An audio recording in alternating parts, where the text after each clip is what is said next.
Even with all of the attention that's being paid right now to vulnerabilities and exploits that can be discovered with AI, there's still a huge amount of other cyber risk out there that you can't forget about. This is a message that I heard from speaking with Darktrace's Nicole Carignan about all of the latest topics related to AI and how that's impacting the threat landscape, how that's going to create new opportunities for partners, and just completely change cybersecurity, as you probably well know. This has been the discussion for years now, but it has really just completely gone into overdrive the past few months. I think everybody would agree that Anthropic has had a huge part in that with the introduction or rather the teasing of Claude Mythos, an unreleased AI model for vulnerability discovery.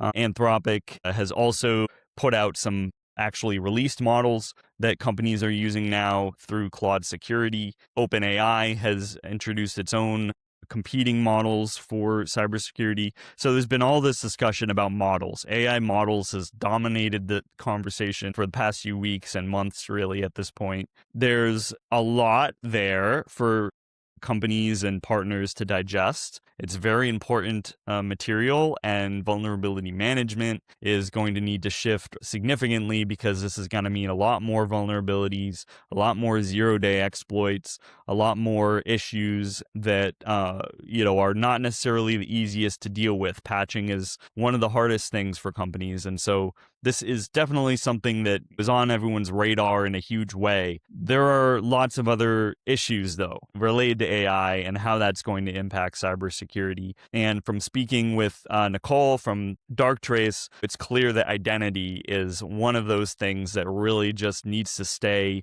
top of mind. Don't forget about identity, especially with agentic coming along. Identity is really what you need to secure if you want to be able to use AI agents securely.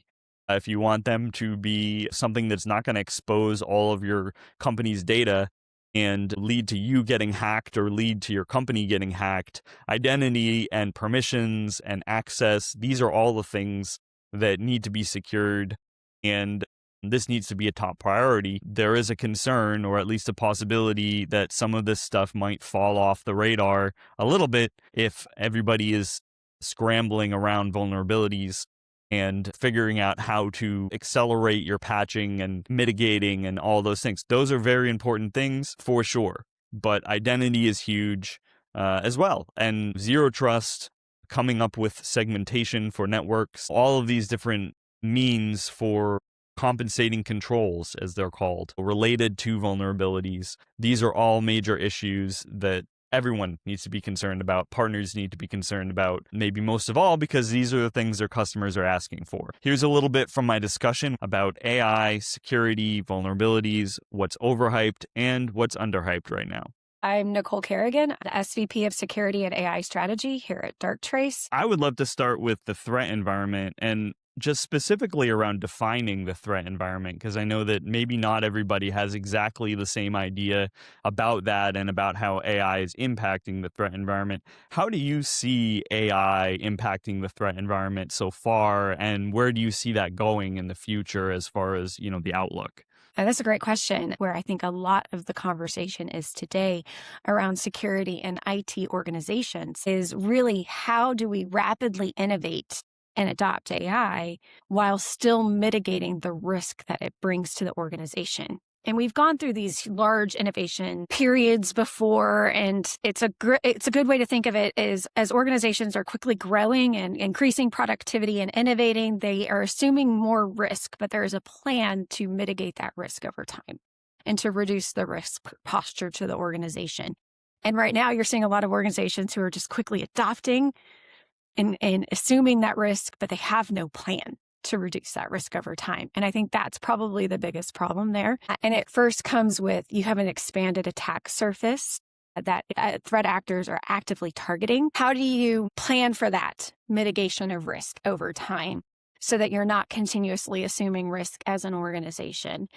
And I think all of that comes down to AI as being the attack surface. Obviously, everything that's going on with Mythos, when you're talking about even a larger explosion of vulnerability discovery, than what we've even seen over the last 3 years. Last 3 years, we've seen 20% increase year over year of vulnerability discovery, and they don't need to have access to the most sophisticated frontier cyber model in order to identify vulnerabilities. Threat actors can use just whatever large language models are available to them and get lucky. And they don't have to find all the vulnerabilities, they just have to find one. But it's still not the most accessed ingress vector for an attack. That really still lies in identity. And then next to identity, it's cloud and SaaS compromise or third-party supply chain risk compromise. And I would encompass email within that identity function.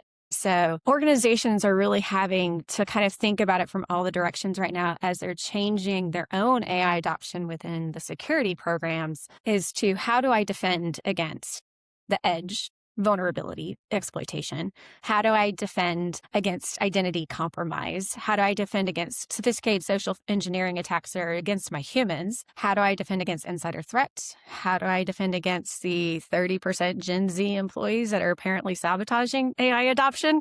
And how do I defend against the non-deterministic, probabilistic tools that I'm employing within my environment that has a ton of risks associated with that? You just touched on, continuing to talk about identity being still the biggest area, the biggest ingress, source for attackers. Do you see that continuing to be the case, even if attackers are using AI more for vulnerability discovery, exploitation? And that's a great question. And I think I kind of been thinking about this a lot from like the financially motivated, like organized crime threat actor groups. And I think specifically how the professionalized model has really worked out to initial access brokers. And I think it's going to be dependent on them. I think what are they going to find to be the easiest and the best return on investment for their initial access? I mean, obviously there's troves of data out there, and data is becoming even more of a concerning issue. And that allows for a mass amount of identity information that can be compromised. And then you want to start adding to that the 50 plus autonomous agents that are predicted for every human identity that has the same credentials of human identities. And if you have a compromised human identity that's now running 50 autonomous agents, you have kind of permissive accesses and capabilities across an organization. That's quite terrifying. So identity actually might still be a crucial point there just because of what we're tying so much to the identity control plane. And then it's going to be a matter of really how do security organizations change their threat vulnerability models as a result of things like Mythos and mass vulnerability discovery. And if they're able to adapt and change pretty frequently to that, then most likely identity will stay that compromise. So the best case I can say is, okay, we have a history of doing kind of advanced threat detection through behavioral-based analytics, anomaly detection, risk profiling, autonomous investigation, and autonomous containment. We've actually had customers where we've been able to detect the exploitation of a vulnerability before it's even disclosed to the public and we don't even know exists. And we've also had customers who've had autonomous response in place, and we've been able to take response actions to sever connections to stop the exploitation of a vulnerability. So that defense in depth structure from visibility monitoring and behavioral-based threat detection helps organizations mitigate risks of vulnerability exploitation. So if you see more organizations shift in their SOC workflow and their detection capabilities to AI-powered behavioral-based, then identity is still going to be the easiest way in. And then that's a matter of like, how do you defend against the identity? And that's really comes down to, you have to know when a trusted identity, like myself, has been compromised. And that really comes down to behavioral-based and when it veers into risky territory. Clearly, the message is don't forget about identity, even if there's a lot of work that needs to be done around getting ready for more vulnerabilities, more zero-day exploits, and all of that. Identity is still something that people need to be thinking about modernizing and updating. So they're, especially with agentic, as you're mentioning, that's going to be, potentially something that, could get overlooked. Is that a concern? I mean, I very much think so, especially as organizations if they're not modernizing their identity control plane and they have 50 autonomous agents that are associated with their human identity and have all those same accesses. So I have an agent that's summarizing my emails and prioritizing what I should do first. Why should that have access to my HR system, compensation, my team's personal information? And right now, because there is no restrictions in the identity control plane, it has access to be able to do that. So I think about this from a threat actor perspective is like, okay, if I have an identity compromise and I know that organization is AI heavy and they've already adopted agentic systems, and I can correlate that these identities have autonomous agents associated with, and they have no additional controls around agents other than the orchestration or security posture platforms, that's a very easy way to laterally move throughout environments, is as acting as a dumb autonomous agent that's just trying to get its job done. There's just been so much attention around Mythos and other models that have come out, and I've heard some say that the models are important, but they're gonna keep changing, and maybe there's a little bit too much emphasis on which is gonna be the best model. Do you see any kind of other aspects to this where people are maybe not paying attention to the right things or putting too much emphasis on some aspect of preparing for the future risk, and they should be focusing more prioritizing other areas? I mean, I would say as a result of this,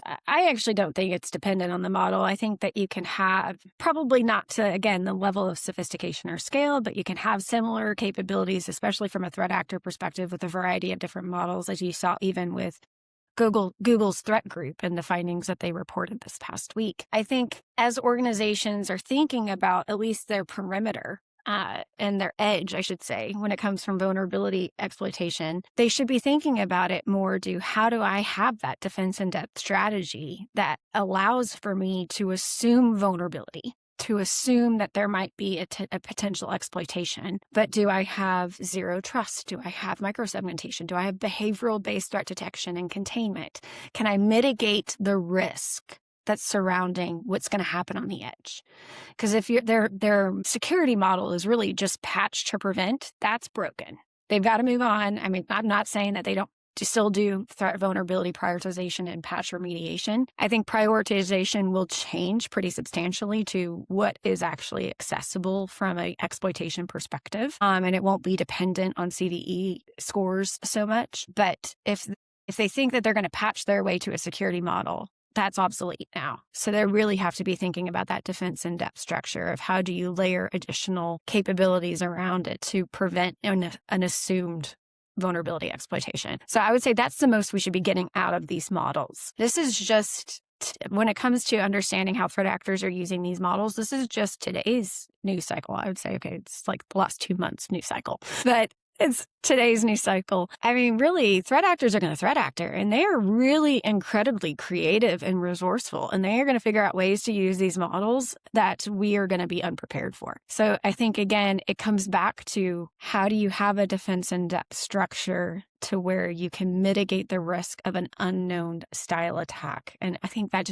I keep coming back to the core principles. It requires visibility, monitoring, behavior analytics, anomaly detection. Now you're thinking about, with the tools that are out there, more threat actors are going to have that sophistication. And so organizations have to be thinking about, what is my defensive posture? What does my security stack look like in order to be able to prepare against attacks that we don't know are coming? And then I keep coming back to this because a lot of organizations have been reticent to date to adopt some sort of autonomous containment or response capabilities. That is critical right now. I mean, just being able to slow that threat actor down, contain it, stop the spread, to buy humans time. I think every SOC organization really has to be looking at autonomous response. What are your biggest recommendations to partners around these topics? What should they be prioritizing the next 6 to 12 months? I would say it could start with helping in a consultative capacity as organizations are quickly going through an IT upheaval with AI adoption. There's multiple ways that you can help out your customers and your organizations and your partners to be able to architect it well to mitigate a lot of this risk. And so a lot of it, when it comes with AI adoption, there's a whole bunch of AI risk frameworks out there, but partners could really help to facilitate these organizations on like where to start. But then there's more frameworks that are coming out that are more geared to the sophisticated and the maturity of AI adoption within the organization and wrapping security around that AI adoption to mitigate that risk. And I do think partners are a great inroads into that. The organizations are hungry for help, for guidance, for architecture, for understanding really AI adoption, especially like you're seeing kind of IT and security having to like almost converge in a component here. And a lot of my calls are in more of a consultative capacity. And so when I meet with our partners on our channel, I'm like, this is a ripe area for you guys to make a huge impact for organizations, especially because you need to have just really well integrated tech stack with a really well integrated security stack so that everything's talking with each other, that you have the right data accesses and captures and forensics capability and backup capability, and everything's got to be working together. So I think this is a fun time for the partners.